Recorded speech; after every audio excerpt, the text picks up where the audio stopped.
Hi everybody, it's Rabbi Fishman here, and I am sharing a Sukkah message with you on the eve of Sukkot. Tonight, Friday night, begins the Yom Tov of Sukkot, and we go from the very spiritual moments of Yom Kippur into the very earthly moments of Sukkah. And I want to share with you a beautiful idea about what this holiday is all about and what the Sukkah is all about. The Sukkah is named Sukkah because of the schach, the roof, and we know the halacha teaches that there are certain requirements about what the roof has to be. The roof cannot be a permanent structure. The roof cannot be something connected to the ground. The roof cannot be something so perfectly airtight that when it rains, it keeps us dry. This is usually the very definition of what a roof is, and yet when it comes to the holiday of Sukkot, the halacha teaches us something very different. The halacha teaches us that, yes, there should be more shade than sun, but at the same time, we should be able to see the stars through our schach, through our roof of our sukkah. And also, if it rains, the rain should get in. Amazingly, we can't tie the schach down with something permanent, and therefore, if it would be incredibly windy, chances are that schach might even fly away.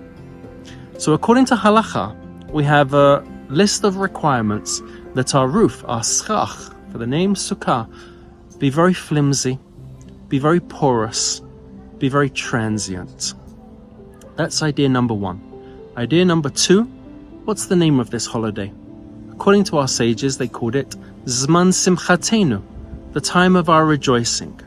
The word simcha is used a number of times in the Torah when it comes to the holiday of Sukkot, and Chazal, the sages, connected this and gave it the rabbinic name, the time of our rejoicing, Zman Simchatenu. Let's take these two ideas together. On the one hand, we leave our homes, something permanent, something hopefully where the roof is not leaking, and we move into this temporary structure that is fragile at best.